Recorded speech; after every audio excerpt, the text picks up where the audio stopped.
Last week I had gone into the concept of what is the Torah. So what we saw is very interesting, is that based on the amount of hester or concealment or darkness, the amount of the absence of God, it requires more and more mitzvot or Torah in order to remove that concealment. So we saw that Torah actually, in a certain sense, grows, you see. So it starts from 1 mitzvah to 7 mitzvot, and then from 7 mitzvot, it goes to the Taryag, not in the form of being commanded. Then it goes in the form of being commanded at Har Sinai, right? And it continues, and then what becomes added is all the takanot and gzerot of the Sanhedrin. And then you have minhagim, which are customs from the community. And then it even adds chumrot, which is stringencies, which are basically personal. So we see that the Torah grows as the darkness grows also, because you need a certain amount of Torah to remove all the Kelipot, all the evil and whatever, the darkness and so on of the world, which is really the result of the Jews sinning. And that's what happens, you see. And this is what we understand. Now, besides the concept of the Torah, there's also been a change in the metaken, which are, who are those people that are supposed to really rectify creation? Now, I pointed out something very important, which is a question I usually ask. We know Adam Harishon was the first man, but we know he wasn't Jewish. We know that. And the question is, why not? Because we know the concept of being a Jew is critical to the entire creation. In fact, there's a midrash that says that God made a condition with the entire creation. And he said, if the Jews accept the Torah, fine. If they do not accept the Torah, then I will not create the world. And he calls the Jews Yisrael. Right? So therefore, we see that in order for the world to exist, then Yisrael has to accept the Torah, because they can rectify creation. And we know what that means. We know that means that they can bring God back into the creation and begin the whole concept of the Messianic era and also the future world, Gan Eden and the future world. But we also know that Adam HaRishon was not Jewish. So it begs the question of why not? Why wasn't he Jewish? If that was a major condition for the existence of this world. Now, what is interesting is that, and this is most people don't realize, is that God never intended that the Jews should be the one to be mataken. And the reason for that is because he wanted mankind, what's called minhu enushi, humankind, to be able to do the tikkun, which means that everybody could do the tikkun. Now, we know what the requirements are. Somebody who can rectify creation is a unique individual. What that individual can do is bring the presence of God closer to this world. But the only way you could do it is if you have a neshama, if you have a certain type of soul. Your soul, therefore, has to be connected to all the olamot, all the dimensions of reality, you see. And we know that there are 5 dimensions.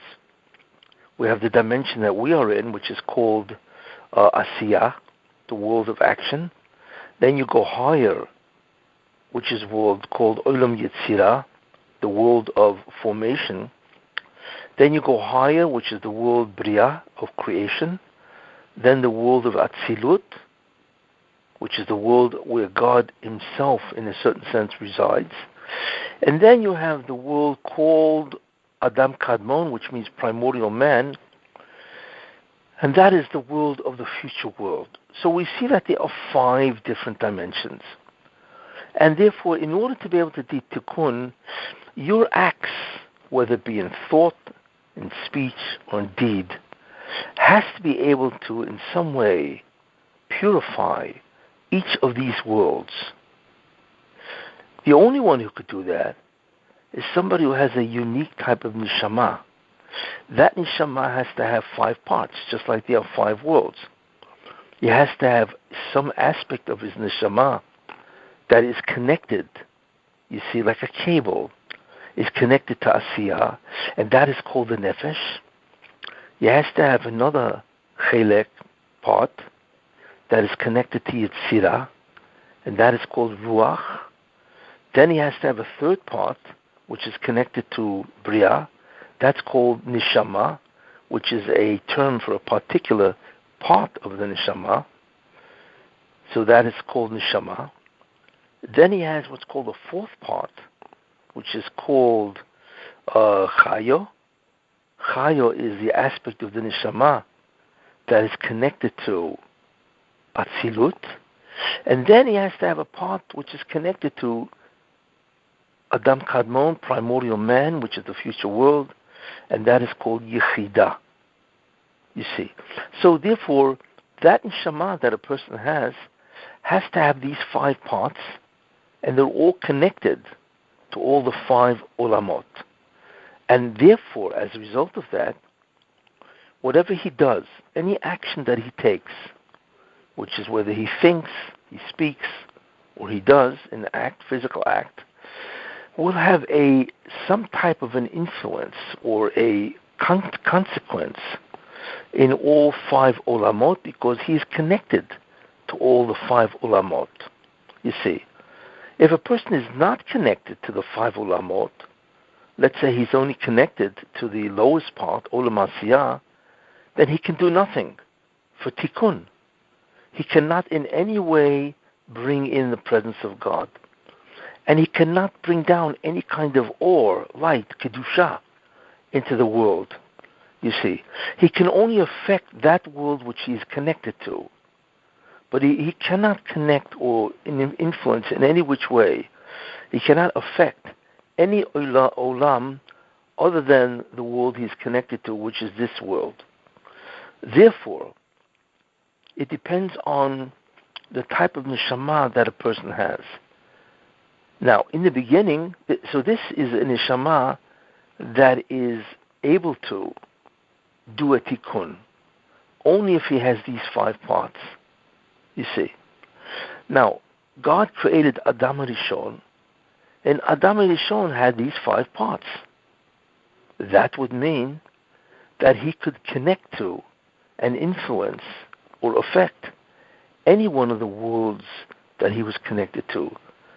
If that is the case, we begin to realize something very interesting, that Adam Rishon is a metaken, which is interesting. He's not Jewish, we know that.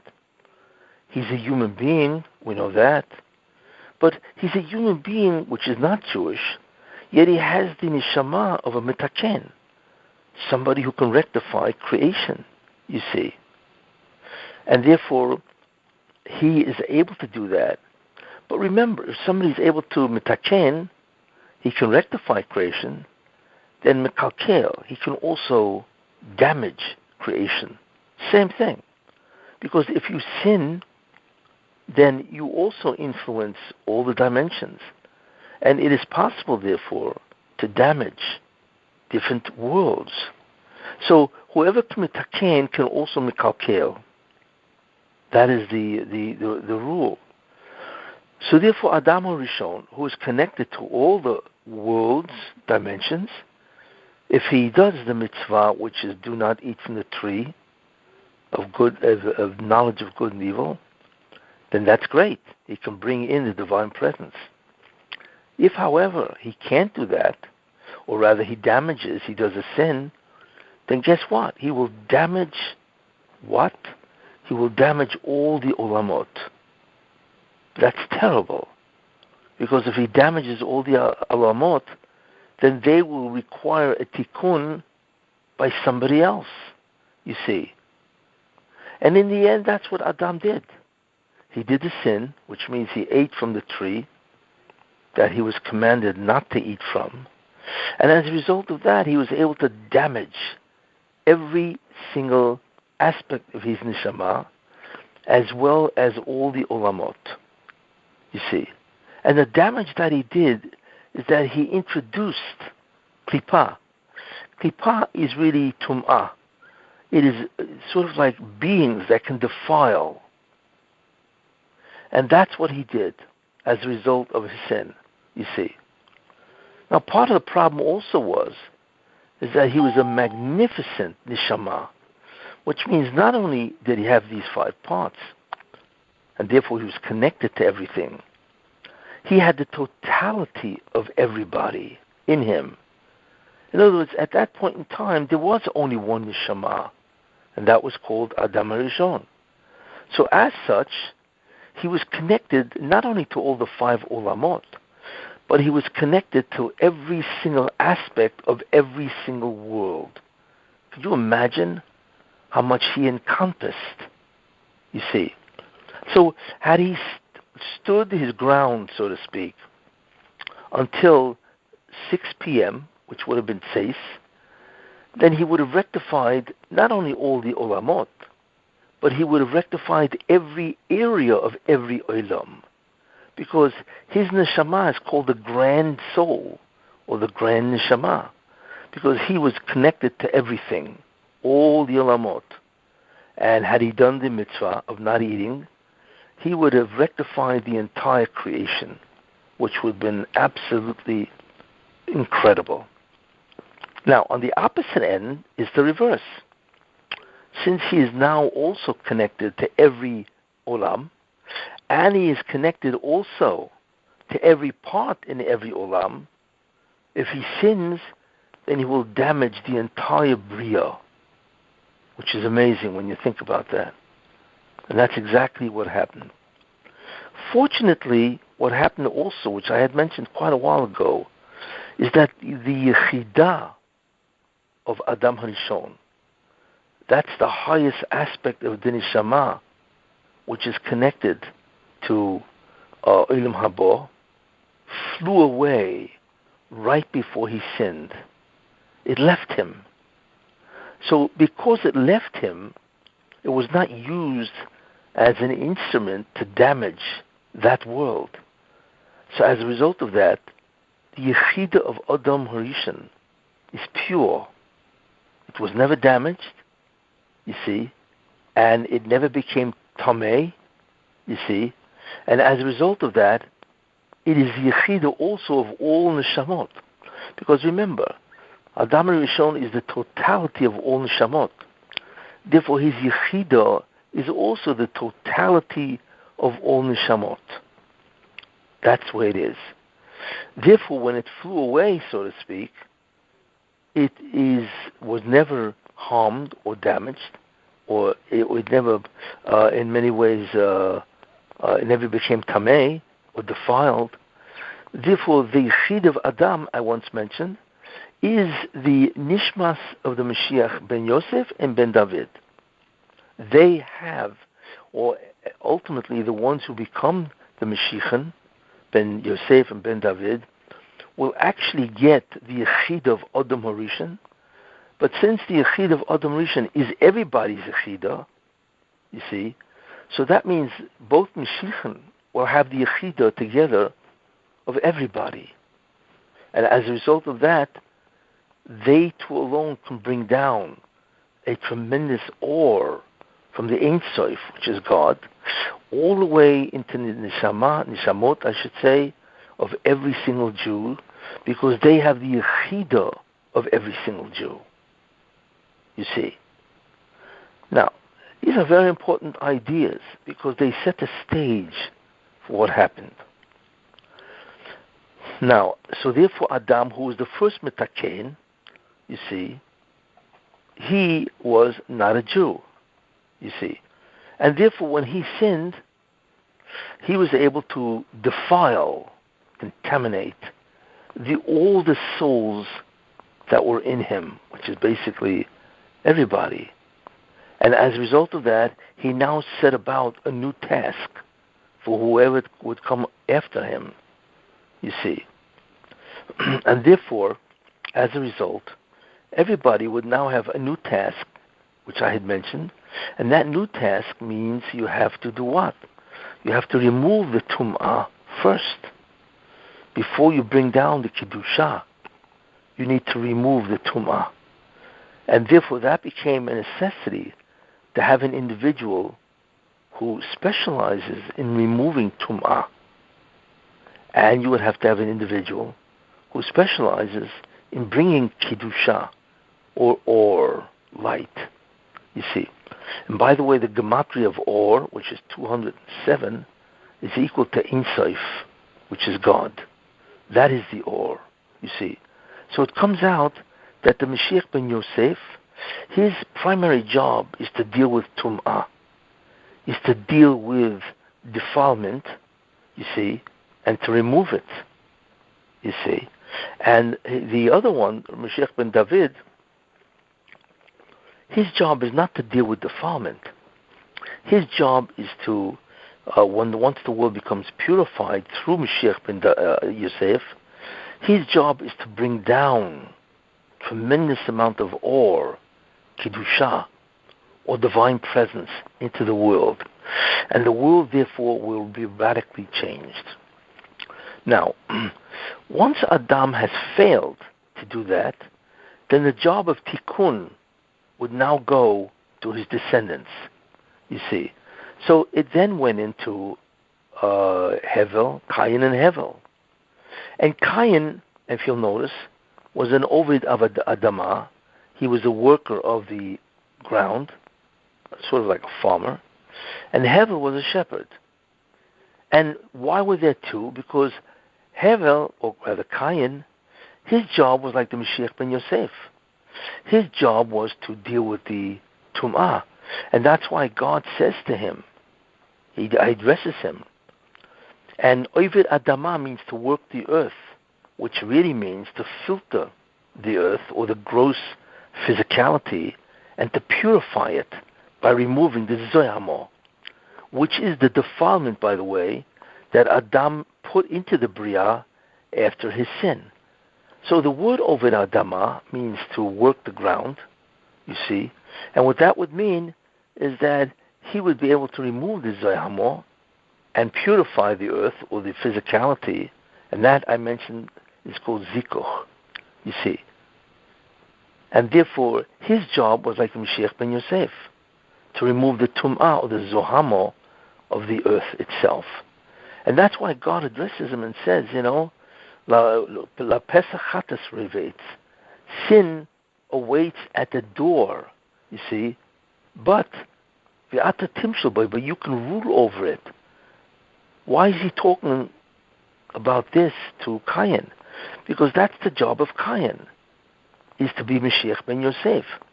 In fact, in a certain sense, he was the original. Because Adam was not Mashiach ben Yosef. There was no need for that, because there was no Tumah. It was external to the body of man, you see.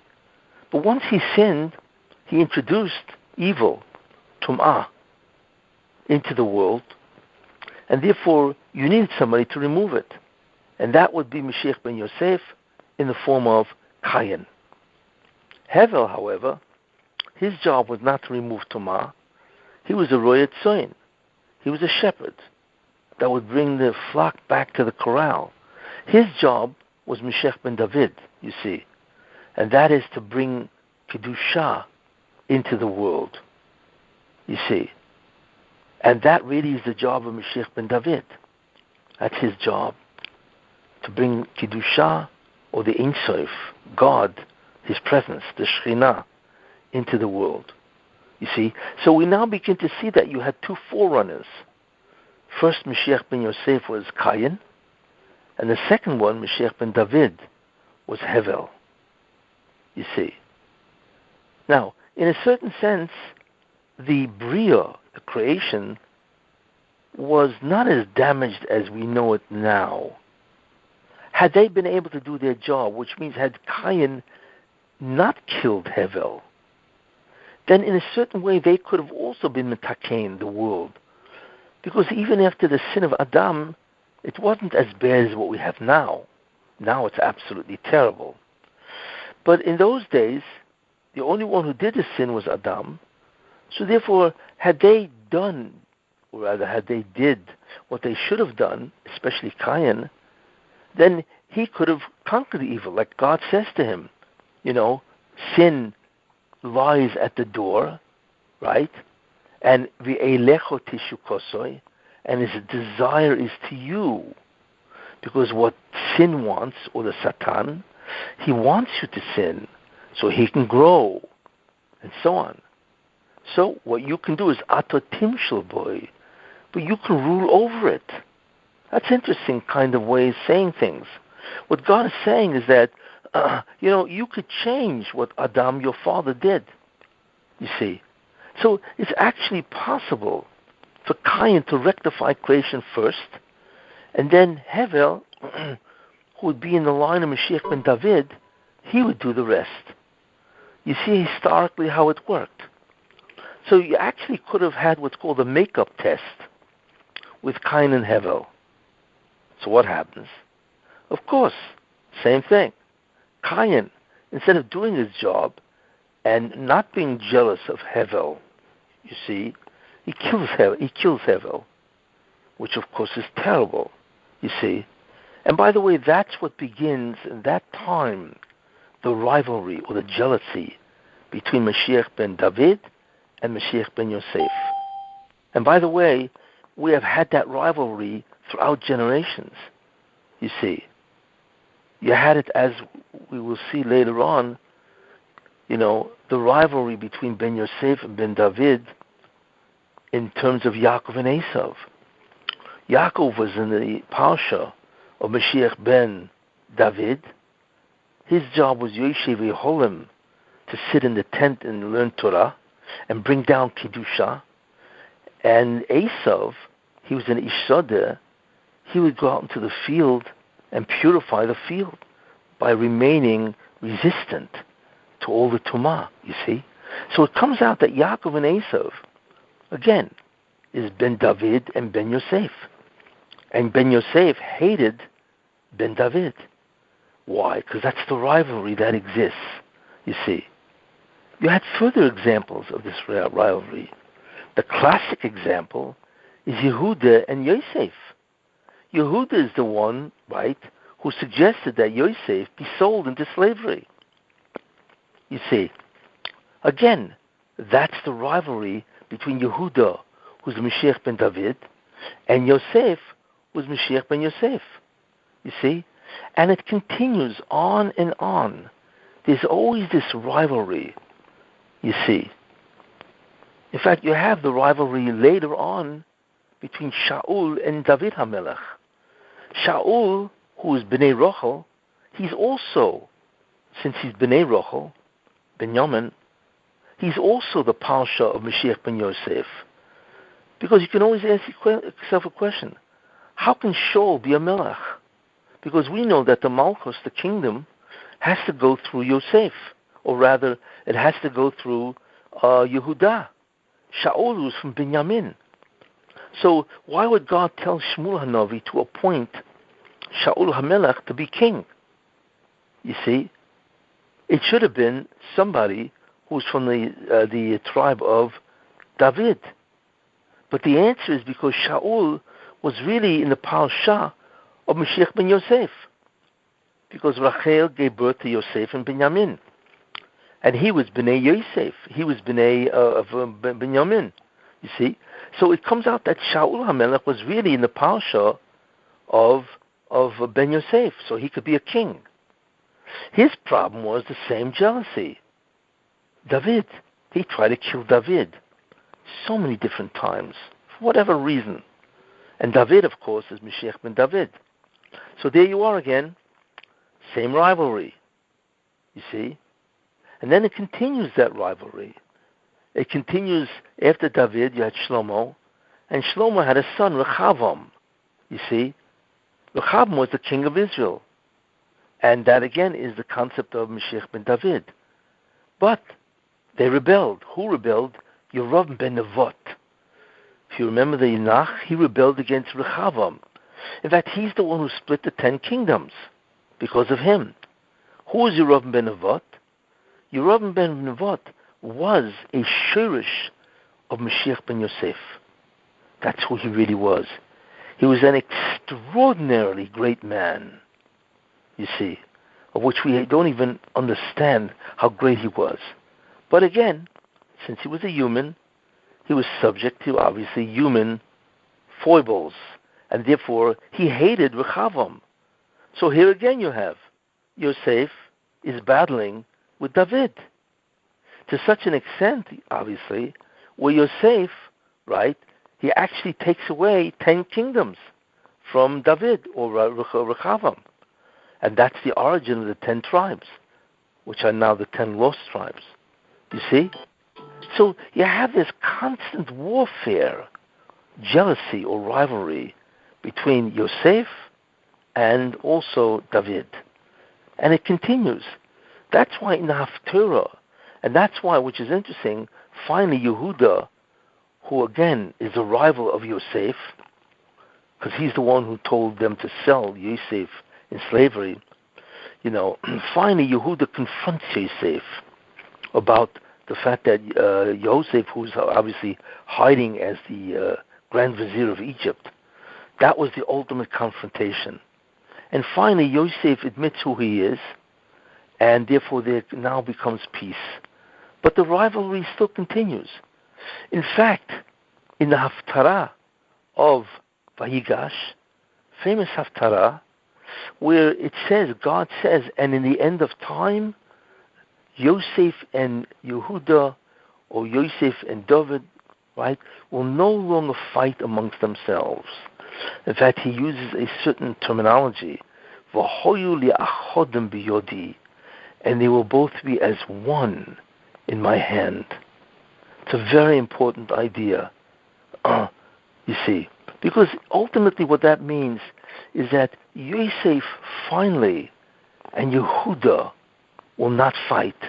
On the contrary, they will rule together in ultimate harmony. But that will only be at the end of time, when there is no more rivalry and jealousy, you see.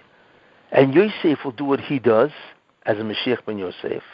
And I mentioned that his main job is 4 ideas, one of which is very important, that he will build the Beis HaMikdash, and also he will be the teacher of Klal Yisrael. His job is to teach. It's to bring down the Or Rishon, or the Or Mashiach, the Messianic light. And Mashiach ben David, his job will be to execute to become the president, so to speak, the executive branch, where he will rule over the entire world, actually, but certainly he will rule over the Jewish people. And together, they will bring down, that will be the fabric of the Messianic era. Mashiach ben David, Mashiach ben Yosef, and there will be a third partner. Who is that? Moshe Rabbeinu. What was that? You said Moshe. Did you say Moshe? Yes. Great. It will be Moshe Rabbeinu. Those 3 will rule over Klal Yisrael, you see.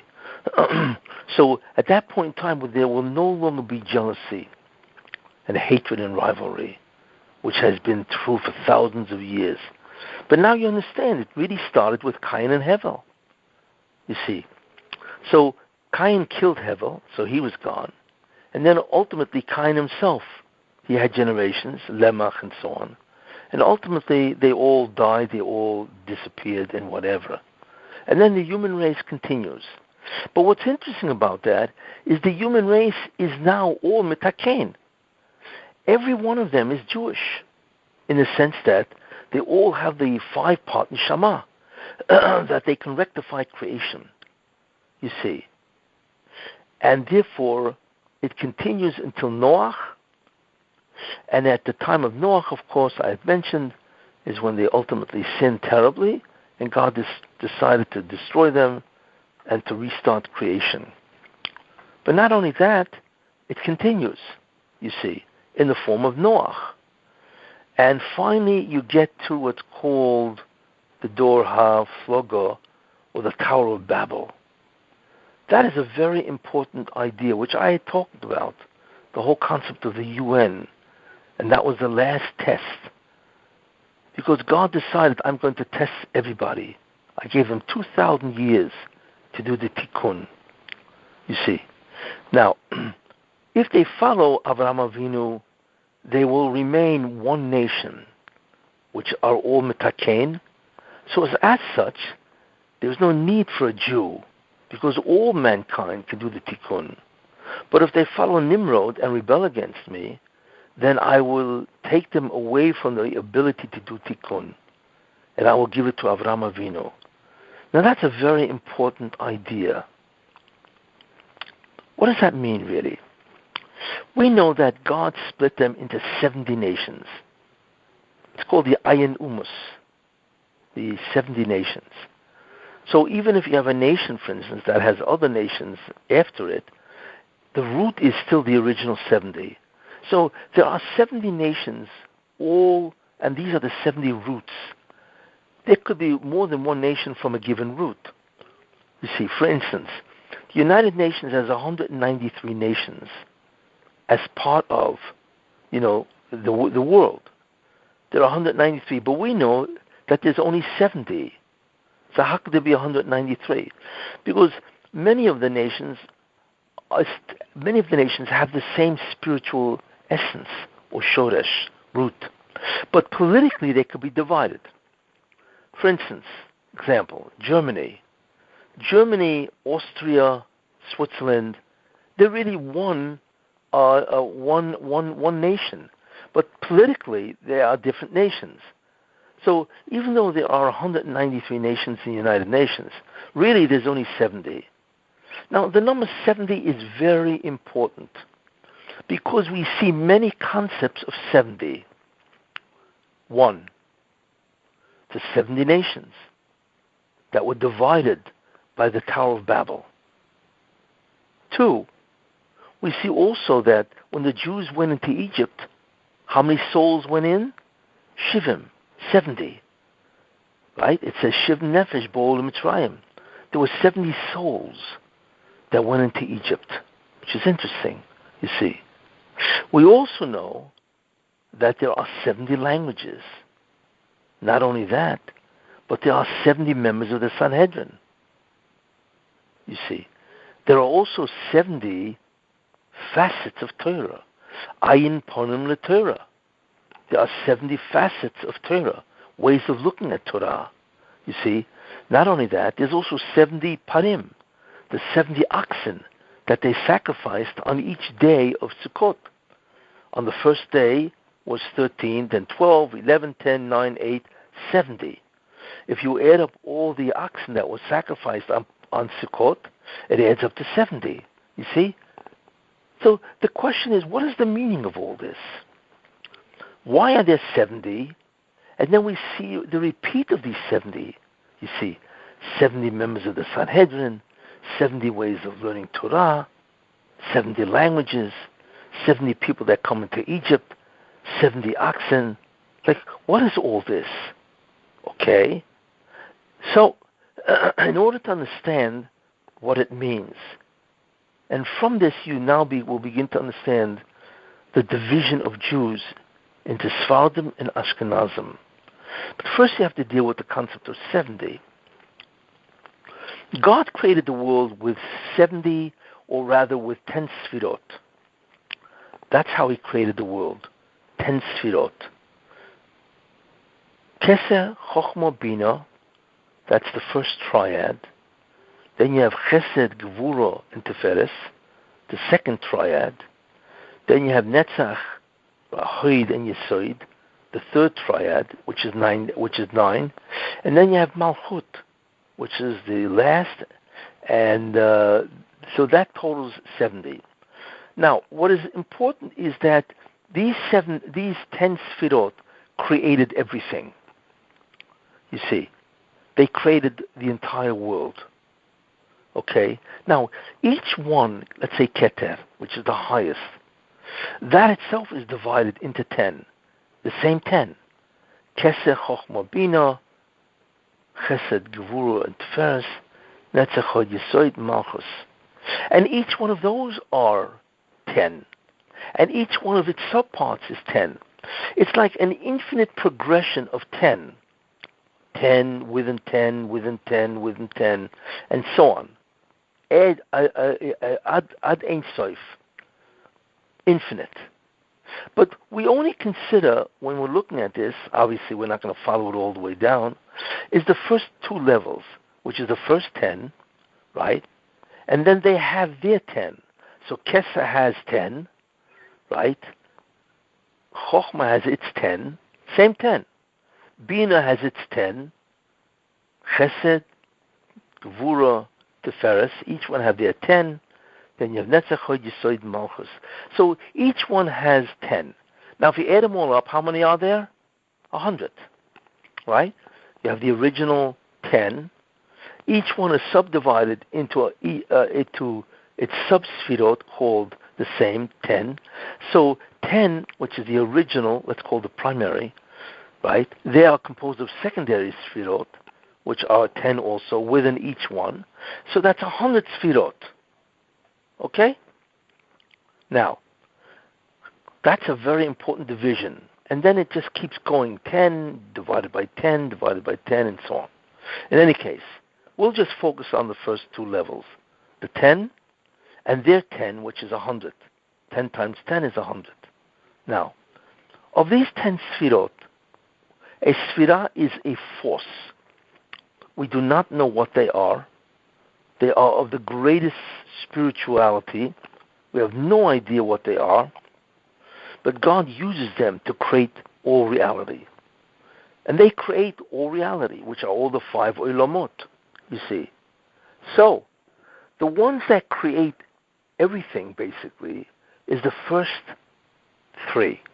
Kesser, Chochmah, and Bina. They create everything, you see. But what creates the physical world, or Olam Hazeh, is the bottom 7, not the first 3. So Kesser, Chochmah, and Bina, they create everything, and what they create, they give rise to, is the lowest 7, which is Chesed until Malchus. So the first 3 are called the Gimel Rishonis, the 3 originals or first ones, and the second ones, the 7 of them, are called the Zayin Tachtonis. You see, the lowest 7. Now, if you remember, each one has 10. So it comes out that the upper 3 really have 30. That's the secondary sfirot. And the lowest 7 is called the Zayin Tachtonis, right? The lowest 7. Each one has 10, so that's 70. You see, those are the 70 sfirot that create Olam Hazeh. That's a very important concept, you see. So we now understand the origin of 70. But actually, the original idea is 10. But the first 3, as I said, creates the lowest 7. They form the lowest 7. And it is the lowest 7, which is called the Zayin Tachtonis. It's also called Za or Zer Anpin. They create the entire Olam Hazeh. And that is why there are 7 days. Each day is connected one sfira, you see.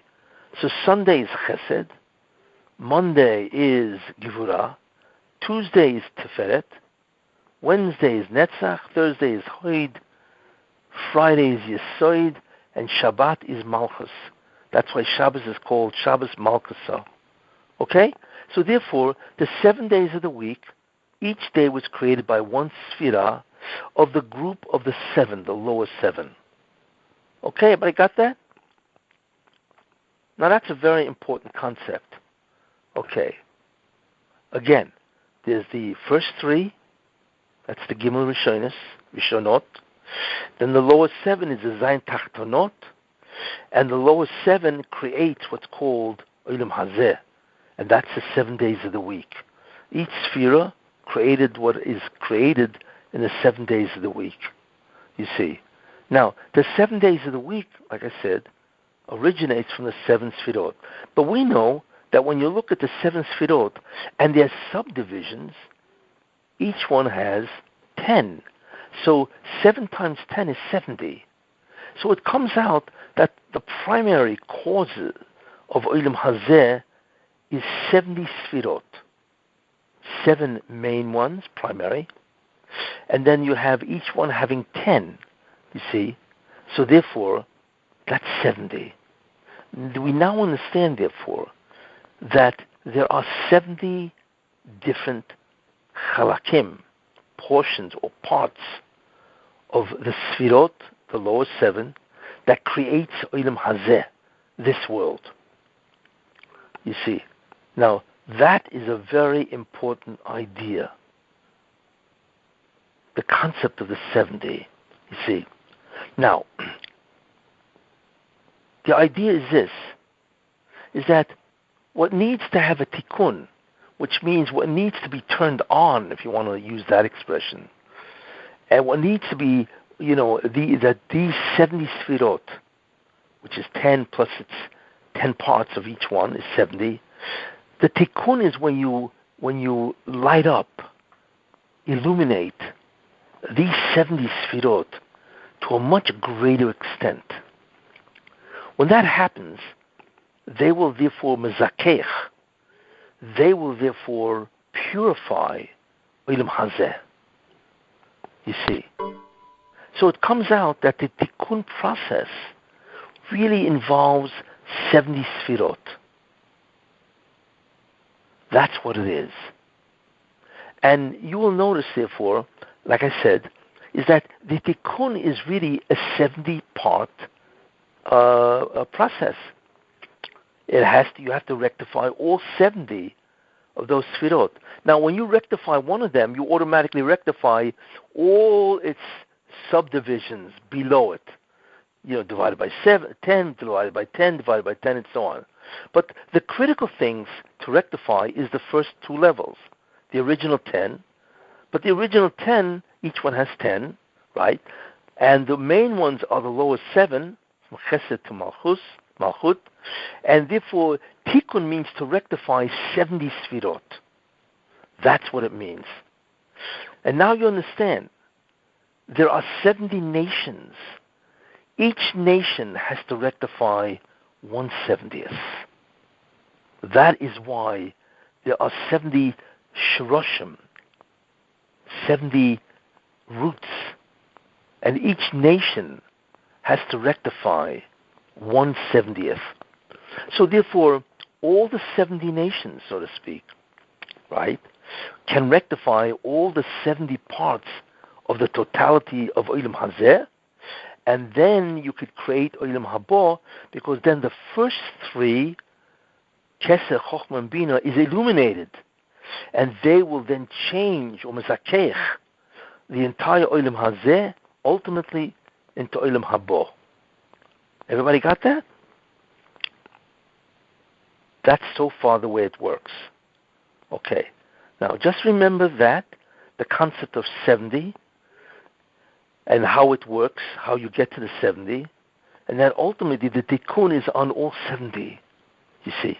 And that's why, like I said, since the tikkun is on all 70, you need 70 shrashim, 70 roots, ultimately speaking, that will rectify the entire 70 parts of Olam Hazeh, you see. And this is ultimately what happens, There are many other ideas of 7. There are 7. How many colors of the rainbow are there? 7. How many musical notes are there? 7. And then it repeats itself on the 8th. But there are 7 original notes, musical notes. How many colors of the rainbow are there? How much ore is there? 7, right? Red, orange, yellow, green, blue, indigo, and violet, right? Those are the 7, those are the colors of the rainbow, right? Those are the colors that come to a prism. Why there 7 colors? Because each color is represented by a sphira. Again, Because the original light, right, which was 7, each one has a color. The same thing. Each sphira has a particular musical note, which is really the notes, A, B, C, D, E, F, G, whatever that, and so on. You see, this is the origin of the concept of 7 and the origin of the concept of 70, which I will explain much greater detail next week. Okay. Any questions so far? We're waiting for 2 people to hate each other. I can't hear you. What? So Rachel's asking that Yeah? that Mashiach ben Yosef and Mashiach ben David, she's asking, are they originally going to go against each other? No. When, in the Messianic era? Yeah, that's no. No, they will rule together harmoniously. And that's the Haftarah. Like I said, Vayigash. V'hoyu le'achodim biyodi. God is saying that no longer will they fight each other and therefore divide the Jewish people. They will work harmoniously with tremendous achdut. You see, that's v'hoyu le'achodim, and they will be as one, biyodi, in my hand, which means that both will work together to further the entire tikkun effect. So that will no longer be. But what I pointed out is the rivalry that has existed throughout Jewish history, which started from Cain and Abel, you see. So is there a long period of time when Joseph is here to when David comes? Well, it doesn't say how long Ben Yosef will rule, but I don't think it's going to be that long, because the majority of time is not for Ben Yosef. The majority of time, the Geulah, remember, redemption, look, think about this, right? A woman gives birth right? It takes 9 months, right? But it doesn't take 9 years. You see? In other words, the concept of Ben Yosef is like a woman giving birth. It's a tekufah where the world goes from one position, which is tum'ah, zoyamo, to another position where there is no zoyamo. In other words, it's all been transformed. You see? It's called the ibur. You see, the pregnancy. It's a Kabbalistic term. You see? So Ben Yosef is involved in this transformation. But the transformation doesn't take that long. The transformation, if God wants, can be done in a couple of years. And then once Ben David comes in, that will go on until the year 6000, which is the English year 2240. That's the real 90% of the tekufah, of the period of time of Geulah, is Ben David, not Ben Yosef. You see. And Ben Yosef is only the transition. He's the one that changes from A to B. See, from Hester to what's called Ha'ora, from concealment to enlightenment. He's the guy that brings that about. But once the world has achieved enlightenment, which is the Mashiach ben David, then both will rule, each one having a specific job, you see, and they will work in harmony. So what does Yosef have to do? Like, what's gonna what does the war consist of? What does he have to do in order to remove the Zohama? Like, what does he need to do? Well, what does he have to do? Yeah, what's this like? Do we know the sequence of events? Like, he needs to do this first, and then this will happen, and this, and then this. Well, when you are talking about Ben Yosef, you are talking about different stages. Okay. The first stage is he does not know who he is. And in that stage, there's a tremendous amount of suffering, Yisurin. Because you're looking at an individual that does not know who he is.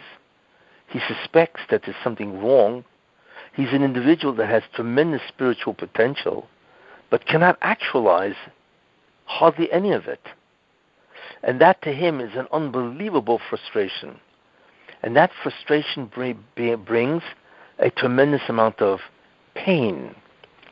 The second stage is when he is made aware of who he is.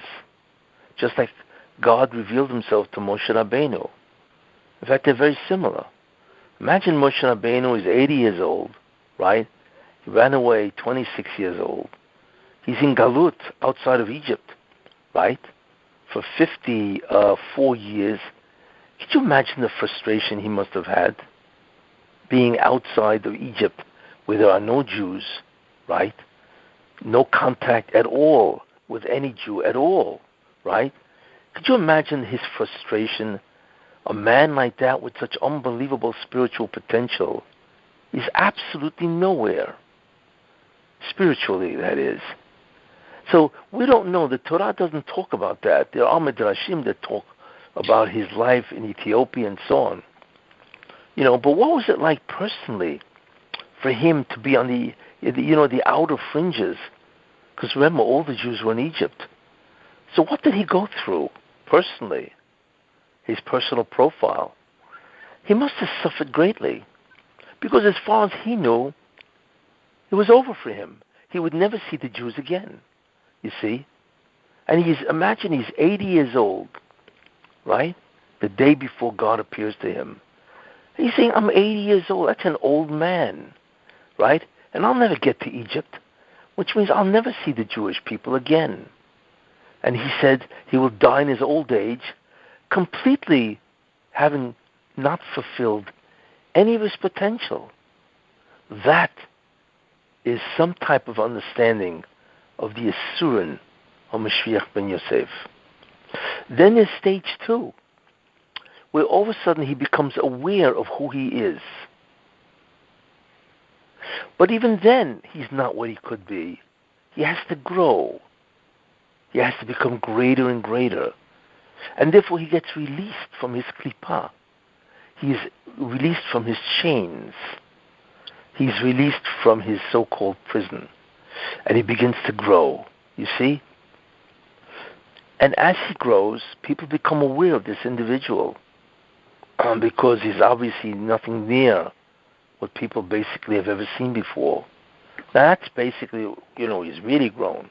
But in the beginning, he emerges slowly.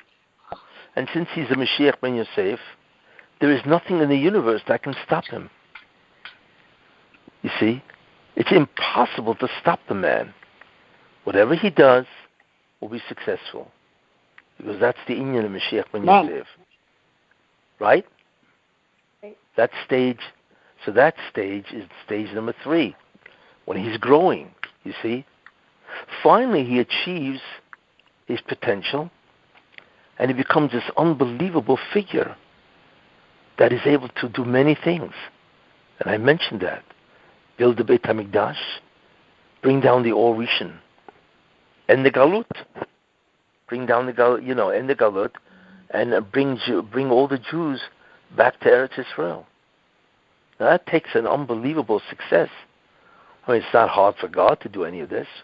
But could you imagine how much opposition will exist while somebody's pulling out all the Jews, and so on.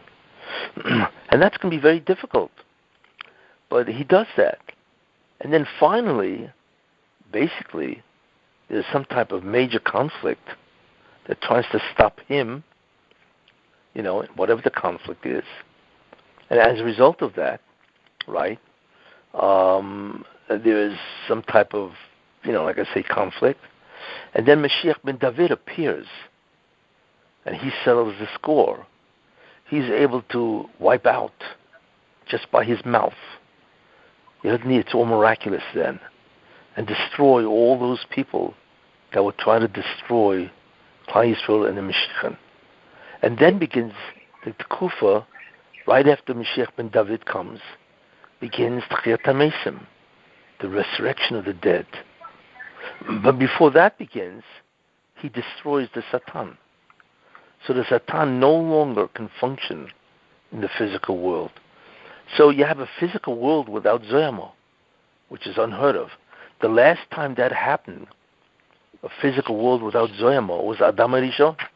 Yes. But even he had the possibility of Zoyama because he had the Satan in the form of a Nachash, snake. But in the time of Ben David, Mashiach Ben David, you see, there will be no longer the Satan. So there's no longer the Zoyamo. So that means everybody, all the Jews, will be equal to the Adam HaRishon before the sin. Now we have no idea what that means. It's impossible for us to understand what the level or the type of person that you will be, you see. Now, once the Zoyamo is removed, lifted, and the Satan does not exist, then you have Tchiyat Metim. That means all the dead will arise slowly, not in one shot. It'll take time. And slowly each Jew that ever lived, whatever, will arise from the dead with a body that has no Zoyamo. And therefore there's no such thing as sickness or death, illness. Everything is an incredible world where there's no problem with parnasah. Everything happens automatically. You see? So what he has to do, Mashiach ben Yosef, is ultimately start. But his start, like I said, is the time period that he suffers. He starts when God appears to him, when he is released. You see, when his neshama is released from what's called the Kelipot, which surrounds him and doesn't allow the light of God to affect his neshama. That's basically what causes his incapacity to be spiritual.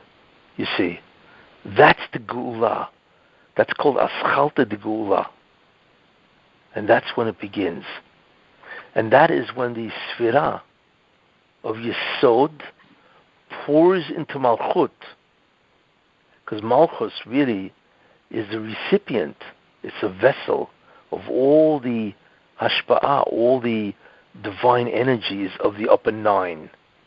When they pour into Malchut and there's no longer a barrier, right, that automatically he is released. And that's called the Pekidah, you see. And that's the beginning of the Geula. Atchalta de Geula is when he is released. But when he is released, then everybody begins to change, not just him. Because remember, in order for him to be Mashiach ben Yosef, he has to have the Yechidah of Adam HaRishon. But if you remember, the Yechidah of Adam HaRishon is everybody's Yechidah. It's called the collective Yechidah. And that collective Yechidah, or at least half of it, now crowns Mashiach ben Yosef. In fact, that is the crown of Mashiach ben Yosef. Without the Yechidah of Adam HaRishon, he cannot be a Mashiach ben Yosef. He doesn't have the Yechidah. And the Yechidah, which is connected to Olam Haba, is the only conduit or pipe through which the ore of the Ein Sof can flow through. That's what the Yechidah is. It is the only pipe, so to speak, or vessel, that the Ein Sof can flow into, through, and then into the Mashiach ben Yosef, and then out to the rest of the Jewish people. You see? So that's a sort of like a bird's eye view of what has to happen. So we're hoping, through all the gematrias and stuff, that the Shabbat before Tisha B'Av, how it all is Tafshin Pei, that hopefully could be the step 2 of when he finds out and the Kelipot is released and the Yesod pours into the Malchut. Yeah. In fact, what's going to happen is in 1 second it'll be reversed. Wow. Just look like Moshe Rabbeinu. He's walking wherever he was walking, and all of a sudden he sees this bush, right, that doesn't seem to burn or consumed. And he said, let me turn aside. And within the next minute, he was a changed man. You can't get faster than that. That's what happens. It's called Keheraf Ayin. That change from an individual who is lost, lonely, incapacitated, his change will be in 1 minute. And then, of course, he'll grow. Just like Moshe Rabbeinu. All it took was 1 minute for Moshe Rabbeinu to say, let me turn aside and see this wondrous sight. Right? Right. And the next minute was the greatest minute of all. Right? It was a change in history. Total change. Same thing with Mashiach ben Yosef. At some point in time, the Moshe will somehow communicate to him, right, that you're the man, and remove him from his chains. And that will be in a second, a split second. Now he's going to have to adjust to that, obviously. So Rabbi, when you say that Mashiach ben David is going to come help Mashiach ben Yosef, are you talking about the Milchama and Gog Magog? Yes. There will be some type of conflict. Yes. Is it going to be... So my question is, once Mashiach ben Yosef come, is there still death? Like our Jews are still going to be dying? Yes. Yes. They will only stop dying when Mashiach ben David comes. So once Mashiach ben David comes, he'll help in Gog and Magog, but whoever got to David, you made it. Until Tziyat Matim. Correct. In fact, I would even say whoever got to Ben Yosef made it. If you can make it to Mashiach ben Yosef after he's been revealed, then you basically made it. Yeah. Oh, so once the only thing is when once Yosef reveals himself, you technically made it into the club. Like you're in. For the you're process. in, yeah. You're in. You're one of the lucky. Yeah. Because remember, Ben Yosef will have unbelievable prophecy. You're not dealing with a regular guy. You're not dealing with a tzaddik. You're dealing with a man that has prophetic powers, which is awesome. You see, he'll be able to look at you and tell you exactly who you are, what your neshama is, all the gilgulim that you've gone through, what you've done, what you haven't done, and so on. Yeah, it'll be unbelievable. So, but when there's a Milchama of Gog and Magog, technically the Jewish people is not going to be scared because we have Mashiach ben Yosef with us. Yes, theoretically, but remember one thing. Don't forget, they had Moshe Rabbeinu also, and they were still frightened. And why? What? Why? Do you understand what I just said? I understand, but I don't. But I don't understand. I mean, here they have Moshe Rabbeinu, who they all knew, and this was after all the plagues. We're not talking about before. So they saw the hand of God for 1 year. And they saw that Moshe Rabbeinu did it. Nobody else did it, right? And then when they were all standing at Kriyat Yam Suf, they were all screaming, right? You took us out in the desert to die? What are you talking about? You just saw who this guy is. You see? Because it just shows you the habit of people. Are we going to be able to rectify their mistakes? You know what I mean? Like, we don't have to be them. If we know now what they did, we just have to, if we know when Yosef comes, whatever he says, just do it. Yes. Yeah, probably. Yeah. The Jewish people say, hey. Type of 10 commandments? What? Is there going to be 10 plagues, something like it? Yes. Because the 10 commandments, or I should say the 10, let me just give you a four-point parallel, which I'm not going to go into. Not now, anyway. The 10 Sfirot, right, are the 10 Ma'amarim that Pirkei Avos says. With 10 Ma'amarim, God created the world. Those are the 10 Sfirot, right? Okay. The physical analog of all 10 Sfirot are the Eser Makos. Really? Each Makkah is a Sfira that has become physical. Just like the water of Noach was a physical analog of the Orishan. And the reward, right, for what they did in Egypt and for believing in God and for going out into a desert was the 10 Commandments.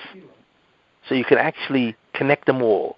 Maimar, Sfira, Makkah, Dibur. You see? So there will be, of course, a tikkun, yes. And we're going to see these?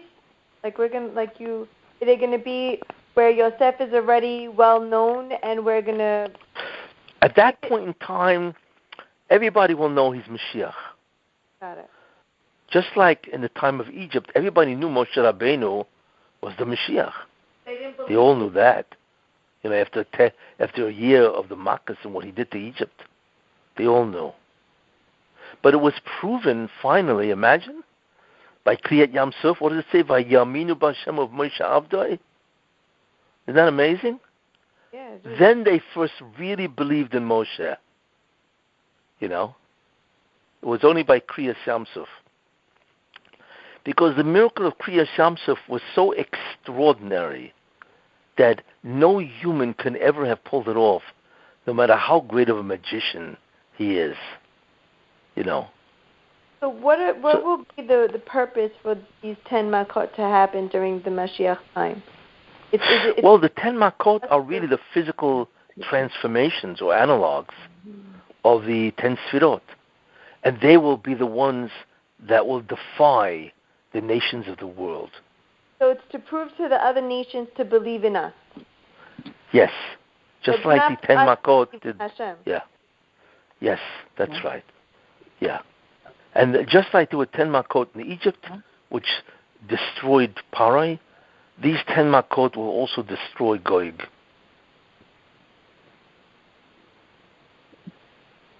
You see. Rabbi? Yes. I have, one thing. One, I wanted to mention it was my grandfather's yard site, and it's also the yard site of the Or Shahayim tonight. So Yes, everybody you're right. I forgot. You're right. I forgot about that. Tonight is the yard site. You're right. Tonight is the yard site of Or Hayim. Yeah, the Or Hayim. My husband's grandfather, Abraham ben Regina. Abraham ben Regina. Anything. Okay, Abraham ben Regina, the Shiur, which I am giving now, continue, should go for the Aliyat Neshama of this person, Abraham ben Regina. So yes. I also have another question because you were talking a lot about the number 70, and I also 70 is the rectification, but what about Sfirat HaOmer? It's really 49, and I know that's a very I was waiting. Big opportunity. Yeah. Who's this, Elise? To rectify, it's Elise, yes. Okay, I was waiting for somebody to ask me that question. I was going to stop before, but I wanted to learn before I asked. Okay. I'm going to answer that next week, the difference. And you're right, because if I'm telling you there are 70 ideas of tikkun, so why are we only counting 49 days? You're right. Yes, 7 weeks, 7 days. So I thought it was 7 parts. Levels of impurity? What? What did you say? Wasn't the 49 for the levels of impurity? Yes. Yes. But we would think maybe it should be said because the opposite of tikkun is what? It should be tumah. So why aren't there 70 levels of tumah, right? So why are we only counting 7 times 7? That's right. I'm going to answer that next week because I'm continuing this week for next week. When you really understand what all the developments after that. It's a very good question, by the way. Thank you. Sure. Okay, that's it. Till next week. Hang in there because we are really very close. I think something just Ooh. happened Thursday with Shabbat Sunday. Wait. What? You're talking about close as this Tisha B'Av? Well, we are close to the entry of, I believe, Mashiach ben David. Mashiach ben Yosef. So get ready for this fast, Yud Zayin Tammuz, but maybe Tisha B'Av we're not going to have to fast? Well, Possibly. It's possible. Possibly. It's possible, yeah. Happened this week with the fast? Oh, Shiva. Actually, Thursday is Shiva Asa B'Tammuz. Do you think that maybe are we going to get rid of the Zoma? No. Well, you never know. Like I told you, when it happens, it's going to be Keheref Ayin. Out of nowhere. Keheref Ayin means the blink of an eye.